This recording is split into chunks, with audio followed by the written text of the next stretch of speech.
So one of the things that we all struggle with remote learning, students and teachers alike, is this we're losing the sense of connectedness, right? We don't see each other on the day-to-day basis, and our routines are all thrown for a loop. And one of those routines that a lot of you all had was morning meetings, especially at the elementary school level. But even in middle and high, there are teachers that would do weekly check-ins. Like I know some teachers would do Motivation Mondays where they would meet as a class and talk about certain things, or they would do things like restorative circles, things like that. And so I was doing a webinar yesterday and came across an idea. They were talking about morning meetings in a little bit different context, but I thought, you know what? Flipgrid would be a really great tool to do this in. And so I wanted to show you kind of some thoughts around how to hold an asynchronous morning meeting for students. So I am in my Flipgrid account, and I'll go in and show you how I did this in a bit. And you can see this is a topic that I'm creating. It's morning meeting examples, and you can see my lovely selfie there. And what I've created is a video for students to watch. So I'm going to play that for you. Hopefully it plays. Fingers crossed. So good morning, guys and girls. Really miss you all, and am looking forward to having our Wednesday morning meeting. So let's go ahead and jump in. We are going to use Flipgrid to kind of facilitate our Wednesday morning meeting.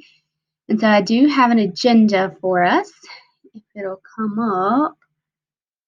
Rocking my NASA shirt today, science teacher at her best. So today's Wednesday, April 8th. I know we haven't had a regular morning meeting in quite a while, but I did want to go over a few things with you all. I know that remote learning has kind of threw a wrench in all of our plans, but I did want to give you some guidance today. And so I want to go into our Power School Learning class and show you where to look for all your reading materials, your math, social studies, science, and kind of where we should be with all of those things, so that if you're behind a little bit, you kind of get the idea.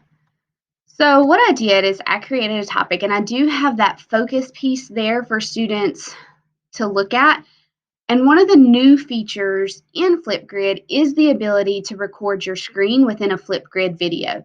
That is new, and so I think it's perfect if you're trying to facilitate a morning meeting, because you could do all kinds of things. Like I screen shared my agenda from a Google slide presentation.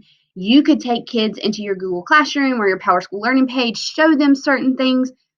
Possibilities are limitless, right? So let's get down to the nitty-gritty and talk about it.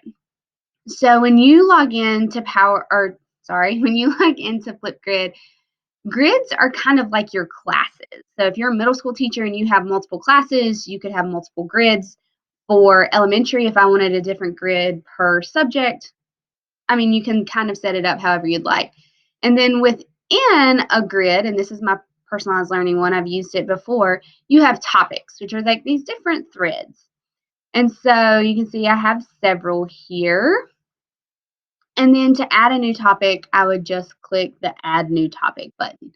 And so as I do that, it looks like this. And so I could give it a title, and I could put Wednesday morning meeting.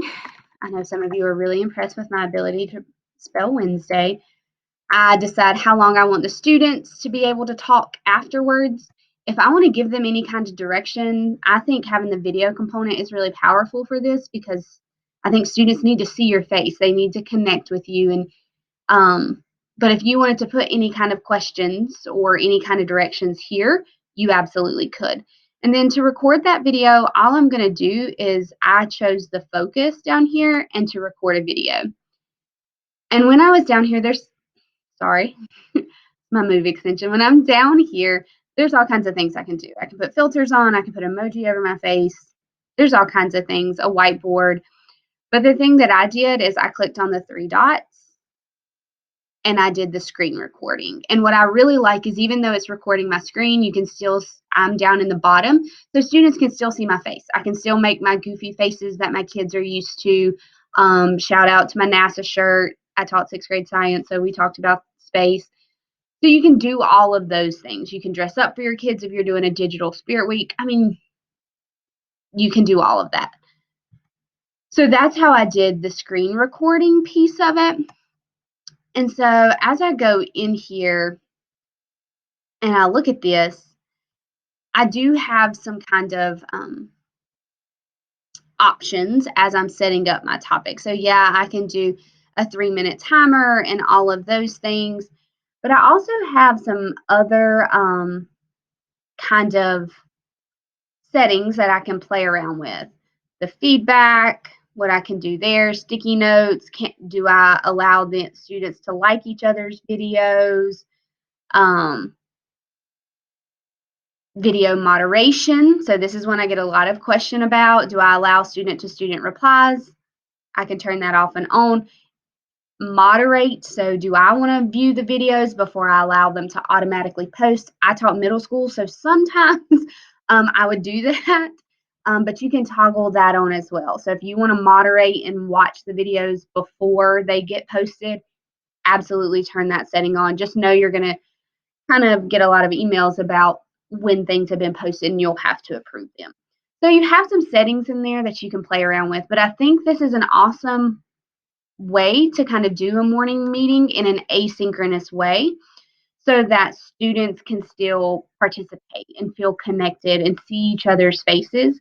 Oftentimes, if we try to do synchronous meetings, I think that's great, but I do think some students struggle um, dependent depending on a lot of factors. They may not have access. If they're sharing devices, they may not have access all at the same time.